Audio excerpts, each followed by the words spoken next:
Hi everyone, in this video I'm going to show you how to fix Roblox client crashing without errors. So we want to go ahead and open our settings.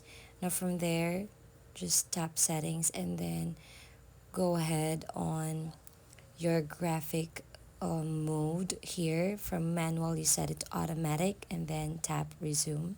So this is the first step in order for you to solve that, but if it doesn't change anything at all, still the same thing, still crashing, then we want to go to our settings on our computer settings. Just tap on or just right here on your search bar, add or remove programs, and then we will be heading to our settings, computer settings, and just type here Roblox.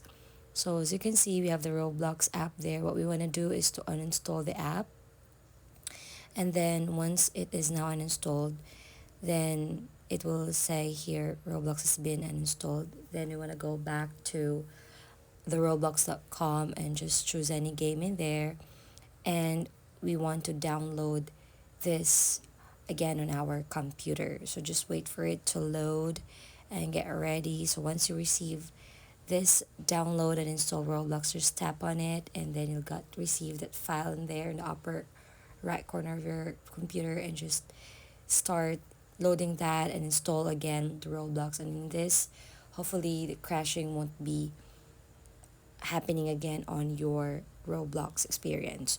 So that's basically the process. Just continue and you may now start enjoying Roblox once the installing process is already done. So if this is informative and somehow helpful, please don't forget to give us a like and subscribe for more updates.